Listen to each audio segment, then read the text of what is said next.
বিসমিল্লাহির রহমানির রহিম। আপনি কি কখনো অনুভব করেছেন যে মনের গভীরে লুকিয়ে থাকা ভালোবাসা হঠাৎ একটা রোশনির মতো সামনে আসে, আর তারপর মন বলে এই ভালোবাসা শুধুমাত্র আল্লাহর সন্তুষ্টির জন্য হওয়া উচিত? আজ আমরা এই রহস্যের ওপরেই কথা বলবো, যে যখন আল্লাহ কোনো ভালোবাসাকে হালাল করতে চান, তো জীবনের কী ধরনের নিশানিগুলো প্রকাশ পেতে লাগে। ভালোবাসা হলো একটা এমন গভীর আবেগ যা প্রতিটা মানুষের অন্তরে কুদরতিভাবে মজুদ থাকে, কিন্তু ভালোবাসাকে হালাল করার আমল শুধুমাত্র আল্লাহর ইবাদতেই সম্ভব। যখন আল্লাহ চান যে দুটি মন একে অপরের জন্য হয়ে যাক, তো তিনি অন্তরসমূহের পরিস্থিতি, জীবনের রাস্তাগুলো আর মনের নীরবে পরিবর্তন আনেন। শুরুতে ভালোবাসা অনেক সময় পরীক্ষার খাতিরে আসে, অন্তরে চেষ্টা থাকে, কিন্তু পরিস্থিতি আর পরিবেশ বাধাও সামনে আসে।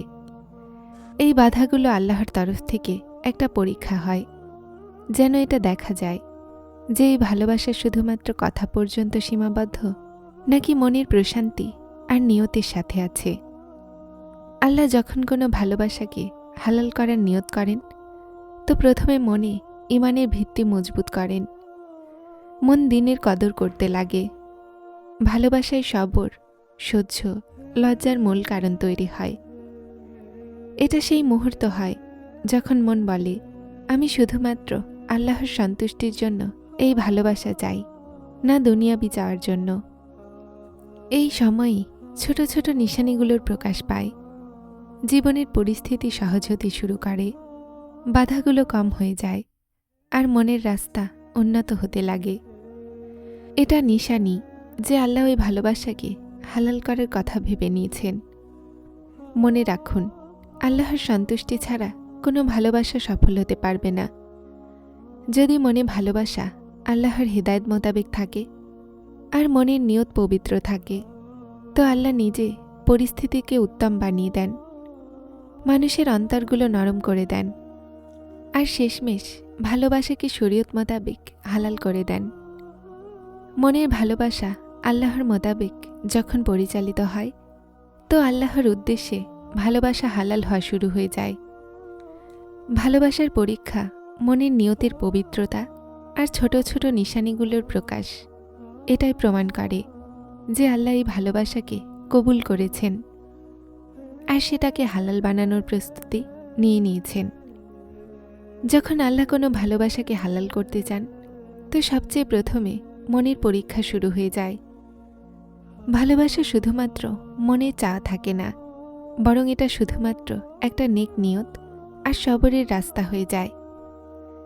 মনের শান্তি, ঈমানের দৃঢ়তা আর আল্লাহর সন্তুষ্টির জন্য ভালোবাসার পরিচয় এখান থেকেই শুরু হয়। ভালোবাসার মাধ্যমে ছোট ছোট বাধা আসে, একটা কুদরতি আমল। কখনো পরিস্থিতি কঠিন হয়ে যায়, কখনো মানুষ সমঝোতা করতে বাধ্য করে, কখনো মনের চাওয়া মোতাবেক কোনো জিনিস হাসিল হয় না। কিন্তু এটাই সেই মুহূর্ত যখন আল্লাহ মনের পবিত্রতা আর ভালোবাসার সত্যতাকে পরীক্ষা করেন। এই পরীক্ষা আমাদেরকে এটা শেখায় যে ভালোবাসা শুধুমাত্র অনুভূতির ভিত্তি নয়, বরং নেক নিয়ত, সবর আর আল্লাহর সন্তুষ্টির জন্য হওয়া যায়। যে মন সবর আর ঈমানের সহিত ভালোবাসাকে টিকিয়ে রাখে, আল্লাহ তার দয়ার মাধ্যমে রাস্তাগুলোকে সহজ করে দেন। মনের পবিত্রতা আর নিয়তের সৌন্দর্য ভালোবাসাকে আল্লাহর নিকট পছন্দনীয় বানায়। যখন মনের নিয়ত পবিত্র আর উদ্দেশ্য আল্লাহর সন্তুষ্টি হয়, তো আল্লাহ ছোট ছোট উপায়ে নিশানিগুলোর মাধ্যমে আমাদেরকে প্রশান্তি আর ভরসা দেন। উদাহরণস্বরূপ, যদি দুটি হৃদয় একে অপরের জন্য তৈরি হয়, তো হঠাৎ বিপদ থাকা সত্ত্বেও মনে শান্তি, পরিস্থিতিতে স্বস্তি আর মানুষ সাহায্য করার জন্য সামনে আসা, এই সব আল্লাহর তরফ থেকে নিশানি হয়। এটা এই কথার আলামত যে ভালোবাসা আল্লাহর মর্জি মোতাবেক আছে আর হালাল হওয়ার নিকটে আছে। ভালোবাসার পরীক্ষা মনের পবিত্রতা আর সবর আল্লাহর সন্তুষ্টির ভিত্তি। যে মন আল্লাহর হুকুম মোতাবেক ভালোবাসে আল্লাহ নিজে রাস্তা সহজ করে দেন আর ভালোবাসাকে হালাল বানানোর প্রস্তুতি সম্পন্ন করে দেন। যখন আল্লাহ কোনো ভালোবাসাকে হালাল করতে চান, তো তিনি ছোট ছোট নিশানিগুলোর মাধ্যমে আমাদেরকে সঠিক পথ নির্দেশনা দেন। এই নিশানিগুলো কখনো পরিস্থিতিতে স্বস্তি, কখনো মানুষের উদ্দেশ্যে পরিবর্তন, আর কখনো মনের শান্তি আর প্রশান্তিতে প্রকাশ পায়। উদাহরণস্বরূপ, যদি দুটি মন একে অপরের জন্য তৈরি হয়, তো আল্লাহর সন্তুষ্টিতে হঠাৎ তাদের রাস্তা খুলতে শুরু হয়ে যায়। মানুষ সাহায্যের জন্য সামনে আসে, পরিস্থিতি সহজ হয়ে যায়, আর মনে একটা প্রশান্তি, বিশ্বাস তৈরি হয় যে এই ভালোবাসা আল্লাহর মর্জি মোতাবেক।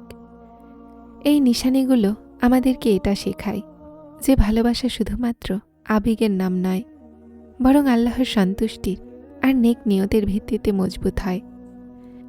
মনে সবর আর শুকরিয়ায় আবেগের তৈরি হয়, আর প্রতিটা ছোট বড় সমস্যায় আল্লাহর পথ নির্দেশনা নজরে আসে। আল্লাহর পরীক্ষাগুলো, তার নিশানিগুলোর উদ্দেশ্য হলো এটা যে মন তার ভালোবাসাকে শুধুমাত্র আল্লাহর সন্তুষ্টির জন্য রাখে, নাকি দুনিয়াবি চাওয়া অথবা সাময়িক খুশির জন্য। যখন মন খাস নিয়ত আর সবরের সাথে ভালোবাসে, তো আল্লাহ নিজে পরিস্থিতিকে উত্তম বানিয়ে দেন, আর ভালোবাসার রাস্তা হালালের দিকে এগিয়ে যায়। এই নিশানিগুলো কখনো কখনো এতটা স্পষ্ট হয় যে মানুষ জলদি আল্লাহর সাহায্যকে অনুভব করে, আর কখনো কখনো এতটা উজ্জ্বল হয় যে শুধুমাত্র মনের চোখ সেগুলোকে দেখতে পায়। কিন্তু যে মন আল্লাহর সন্তুষ্টির জন্য ভালোবাসে, সে প্রতিটা নিশানিকে চিনে নেয়, আর প্রতিটা বিপদে সবরের সাথে পদক্ষেপ নেয়। হালাল ভালোবাসা আল্লাহর রহমতের একটা অংশ। এই ভালোবাসা সবর, শুকরিয়া, নেক নিয়ত আর পিতামাতার দোয়া আর আল্লাহর হিকমতের পরেই সম্পন্ন হয়। যে মন আল্লাহর সন্তুষ্টির মোতাবেক ভালোবাসে, তার জীবনে প্রতিটা দৃষ্টিকোণ থেকে শান্তিতে ভরে যায়। ভালোবাসা হালাল হওয়া একটা নিয়ামত। এটাই সেই মুহূর্ত যখন মন বলে, এই ভালোবাসা সত্যি আল্লাহর তরফ থেকে নিয়ামত, আর আমি প্রতিটা কদমে শুকরিয়া আদায় করি। যারা চ্যানেলটিতে নতুন এসেছেন, তারা হেদায়েত চ্যানেলটিকে সাবস্ক্রাইব করে আমার সাথে থাকুন এবং অবশ্যই ভিডিওগুলোকে লাইক শেয়ার করবেন। আসসালামু আলাইকুম।